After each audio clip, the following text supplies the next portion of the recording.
शेख हसीना विशिष्ट अतिथि पहिलो भ्रमण हो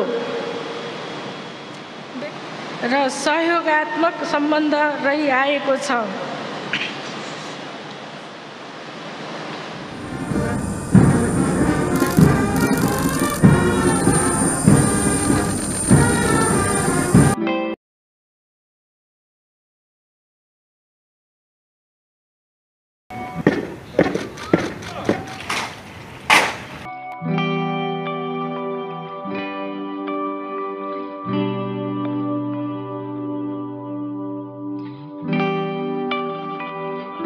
Asia Online TV.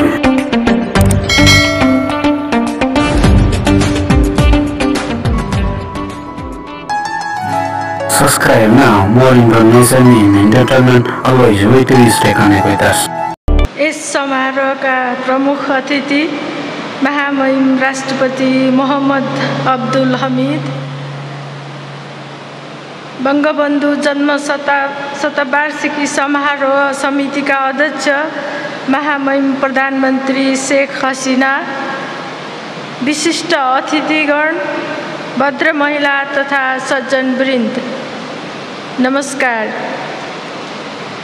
सर्वप्रथम मलाई यो भव्य समारोहमा आफ्नो विचार राख्नको लागि आमन्त्रण गर्नुभएकोमा बंगबंधु जन्म शतवार्षिकी समारोह समितिका अध्यक्षलाई म हार्दिक धन्यवाद व्यक्त गर्न चाहन्छु। बंगलादेश भ्रमणको लागि मलाई आमन्त्रण गर्नुभएकोमा बंगलादेशका महामहिम राष्ट्रपति मोहम्मद अब्दुल हमीदलाई म हार्दिक धन्यवाद ज्ञापन गर्न चाहन्छु।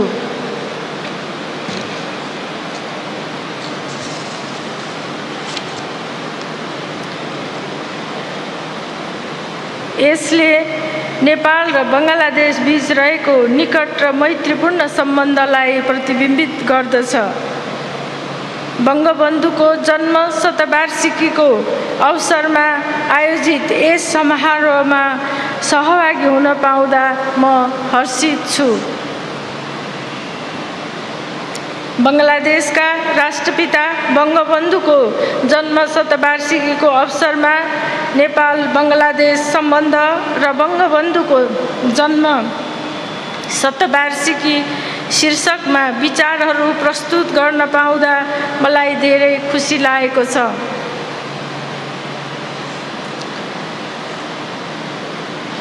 नेपालको राष्ट्रपतिको हैसियतले यो सुन्दर देशमा मेरो यो पहिलो भ्रमण हो।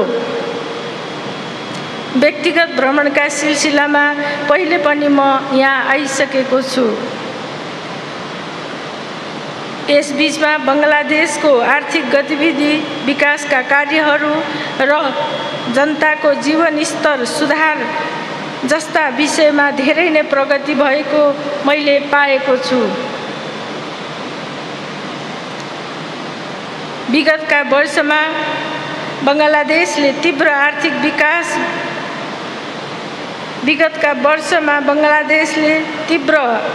वृद्धि दर हासिल गरी आफ्नो देशको ठूलो जनसङ्ख्यालाई गरिबीबाट मुक्त गरेको छ र यो क्रम निरन्तर जारी छ।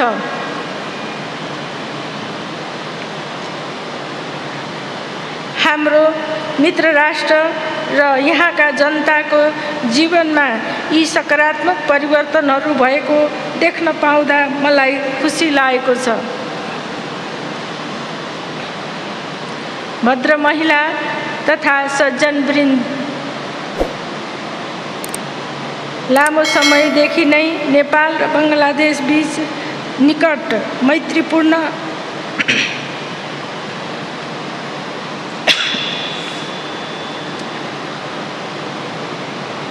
र सहयोगात्मक सम्बन्ध रहिआएको छ।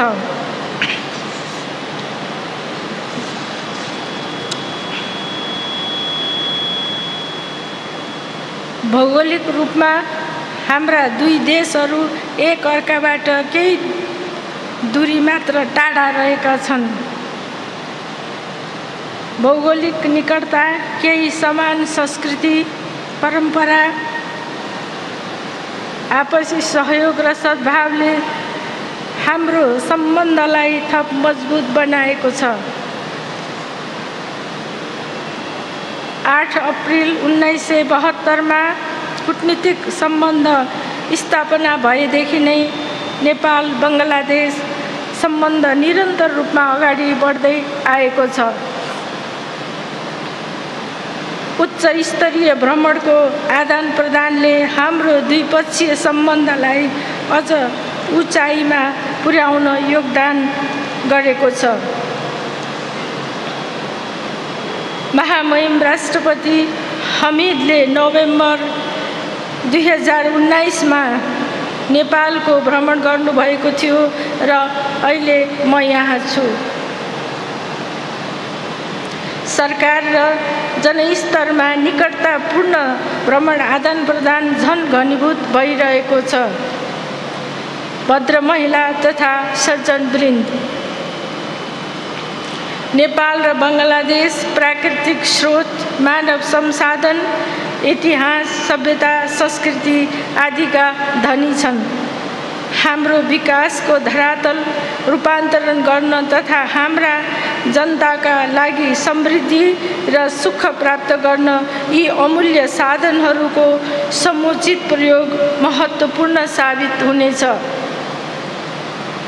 व्यापार, परिवहन, ऊर्जा, सम्पर्क सञ्जाल, पर्यटन, शिक्षा, संस्कृति एवं जनस्तरको सम्बन्ध अभिवृद्धि गर्न हाम्रो द्विपक्षीय सहकार्य रहिआएको छ। बहुपक्षीय मञ्चहरूमा आपसी समर्थन र सहयोगका माध्यमबाट हाम्रा दुई मुलुकका समान हितहरू प्रवर्धन गर्नका लागि पनि हामी उत्तिकै सक्रियतापूर्वक लागिरहेका छौँ। यी क्षेत्रहरूमा हाम्रो साझेदारीलाई अझ अगाडि बढाउनु आवश्यक छ। हाल मध्यम स्तरमा रहेको हाम्रो व्यापारलाई थप विस्तार गर्ने व्यापक सम्भावना रहेको छ। बङ्गलादेशसँग नेपालको व्यापार घाटा बढ्दो छ। दुवै देशलाई लाभदायी हुने गरी हामीले व्यापार घाटा न्यूनीकरण गर्दै लैजानु पर्दछ। व्यापार अडचनहरूको निवारण, पूर्वाधारको विकास एवं सहज बजार पहुँचले व्यापार सम्बन्धलाई उल्लेख्य रूपमा बढाउन सक्छन्। हाम्रा दुई देशबीच रहेको अर्को महत्त्वपूर्ण सहयोग विस्तारको क्षेत्र हो ऊर्जा। दुवै देशले यस अघि नै ऊर्जा सहयोग सम्बन्धी समझदारी पत्रमा हस्ताक्षर गरिसकेका छन्।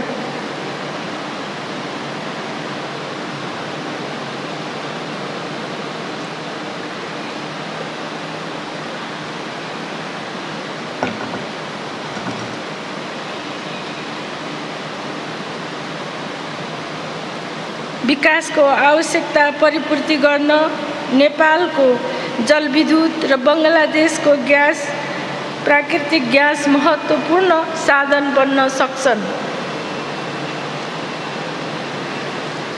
ऊर्जा व्यापारका लागि हामीले नेपाल, बङ्गलादेश र भारतबीचको त्रिपक्षीय सहयोगलाई पनि सुदृढ बनाउनु आवश्यक रहेको छ। विशिष्ट अतिथिगण, हाम्रा दुई देशबीच सहज एवं व्यापक अन्तर्क्रिया र सहकार्यका लागि सम्पर्क सञ्जाल अत्यावश्यक छ। सम्पर्क सञ्जाल विस्तार गर्न काठमाडौँ, ढाका खण्डमा उडानहरू थप्न र बङ्गलादेशको सैदपुर एवं नेपालको विराटनगर जस्ता ठुला सहरहरूबीच हवाई सम्पर्क स्थापना गर्न सकिन्छ।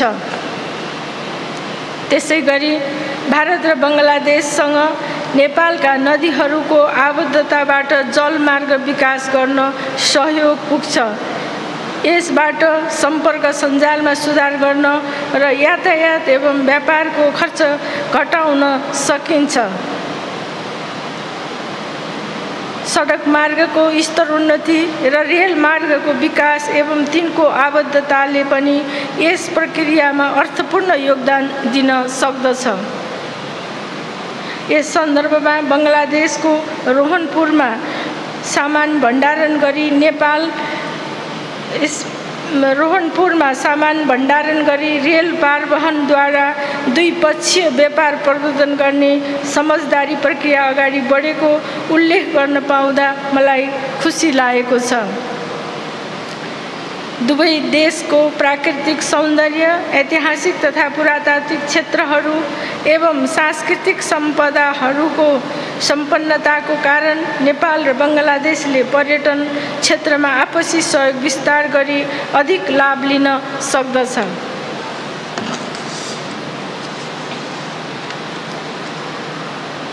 बङ्गलादेशी पर्यटकहरूले नेपालका हिउँले ढाकिएका पर्वतहरू, हराभरा उपत्यकाहरू, अपार जैविक विविधता र महत्त्वपूर्ण ऐतिहासिक, पुरातात्विक तथा सांस्कृतिक क्षेत्रको भ्रमणबाट आनन्द लिन सक्दछन्। यसैगरी नेपाली पर्यटकहरूले बङ्गलादेशका सुन्दर समुद्री तटहरू, सदाबहार समुद्री वनस्पतिका सुन्दर वनहरू र सांस्कृतिक एवं ऐतिहासिक क्षेत्रहरूको भ्रमण गर्न सक्दछन्। हाल बङ्गलादेशमा विशेष गरी चिकित्सा र इन्जिनियरिङ क्षेत्रमा उल्लेख्य सङ्ख्यामा नेपाली विद्यार्थीहरू उच्च शिक्षा हासिल गरिरहेका छन्। त्यसैगरी बङ्गलादेशी विद्यार्थीहरू नेपालमा बुद्ध धर्म, औषधि विज्ञान लगायत विषयहरू अध्ययन गरिरहेका छन्। शिक्षाको गुणस्तरमा वृद्धि एवं विद्यार्थीहरूलाई आवश्यक सहयोग उपलब्ध गराई द्विपक्षीय सहयोग विस्तार गर्न मद्दत पुग्नेछ। नेपाल र बङ्गलादेश दुवै देशहरू जलवायु परिवर्तनको प्रतिकूल असरबाट प्रभावित भएका छन्। यसको कारक नहुँदै पनि नेपालका उच्च र बङ्गलादेशका होचा भूभागहरू जलवायुको सङ्कटको ठुलो मार खेपिरहेका छन्। नेपालका हिमालको हिउँ पग्लदैछ र बङ्गालको खाडीमा समुद्री सतह बढिरहेको छ। यसबाट बाढी, अनावृष्टि, अनियमित मौसम जस्ता वातावरणीय विपद देखा परेका छन्।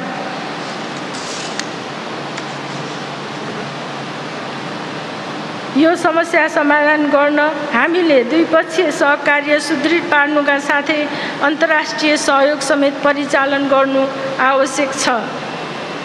भद्र महिला तथा सज्जनवृन्द, बङ्गबन्धुको सोनार बङ्गलाको परिकल्पना अनुरूप बङ्गलादेशमा द्रुत गतिमा विकास भइरहेको थाहा पाउँदा मलाई धेरै खुसी लागेको छ। बङ्गलादेशलाई सुन्दर र समृद्ध बनाउने राष्ट्रपिता बङ्गबन्धुको सपना साकार तुल्याउन महामहिम राष्ट्रपति अब्दुल हमिदको परिपक्व मार्गदर्शनको म प्रशंसा गर्न चाहन्छु।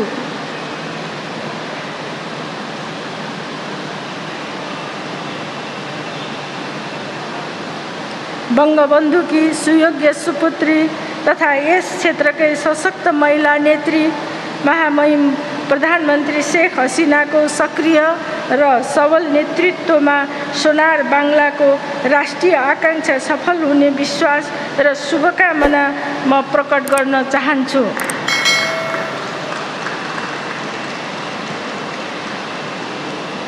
निकट मित्रका हैसियतमा नेपालले बङ्गलादेशको निरन्तर आर्थिक प्रगति र विकास देख्न चाहन्छ। बङ्गबन्धुको जन्म शतवार्षिकी मनाउँदै गर्दा बङ्गलादेशको राष्ट्र निर्माण प्रक्रियामा उहाँको योगदानका लागि बङ्गलादेशी जनताको निरन्तर उन्नति नै उपयुक्त सम्मान हो भन्ने मलाई लाग्दछ। उहाँले आफ्नो युवा अवस्थादेखि नै बङ्गलादेशको राष्ट्रिय स्वतन्त्रता आन्दोलनको अगुवाई गर्नुभयो। उहाँ एक आकर्षक नेता, कुशल सङ्गठक, दृढ र साहसी व्यक्तित्व एवं स्वतन्त्रताका लागि सशक्त योद्धा हुनुहुन्थ्यो। मेरो देशमा पनि नेपाल सरकारले आफ्ना सम्पूर्ण प्रयासहरू समृद्ध नेपाल सुखी नेपालीको साझा राष्ट्रिय आकांक्षा हासिल गर्न केन्द्रित गरेको छ। हाम्रो अनवरत प्रयासबाट नेपालले छिटै मध्यम आय भएको मुलुकका रूपमा स्तर उन्नति गर्नेछ। हाम्रा प्रयासहरू नेपाललाई विकसित र समृद्ध बनाउने दिशामा केन्द्रित बनेका छन्। यसरी नेपाल र बङ्गलादेशको विकास प्रयासबाट समग्र दक्षिण एसियाकै सामाजिक आर्थिक उन्नतिमा योगदान पुग्ने मैले विश्वास लिएको छु। बङ्गबन्धुको अनवरत सङ्घर्षले नै बङ्गलादेशको जन्म भएको हो। उहाँले यसका लागि अविचलित नेतृत्व एवं अविश्रान्त कार्य गर्नुभएको थियो। उहाँको योगदानको कदर गर्दै अल पार्टिज स्टुडेन्ट्स एक्सन कमिटीले सन् 1969 मा उहाँलाई बङ्गबन्धुको सम्मानपूर्ण उपाधि दियो। समग्र बङ्गलादेशले यसलाई तत्कालै ग्रहण गर्यो। बङ्गाली भाषासँग बङ्गबन्धुको गहिरो माया र आदर थियो। उहाँ सबै बङ्गलादेशी जनताको साथ र सहयोगबाट बङ्गाली भाषाको संरक्षण र सम्वर्धनका निम्ति उदाहरणीय भूमिका खेल्ने अग्रज व्यक्तित्व हुनुहुन्थ्यो। कमजोर, दबिएका, गरिब र समस्यामा परेका नागरिकहरूप्रति उहाँको अगाध करुणाका बारेमा पनि हामीले धेरै सुनेका छौँ। एक उत्कृष्ट वक्ता, संगठक र योद्धाका रूपमा बङ्गबन्धुले बङ्गलादेशका जनताको मन जित्नुभयो, जनताको हृदयमा स्थान बनाउन सफल हुनुभयो र नयाँ देश बनाउने महान लक्ष्य प्राप्त गर्नुभयो। उहाँ यस क्षेत्रकै सम्मानित नेता हुनुहुन्छ।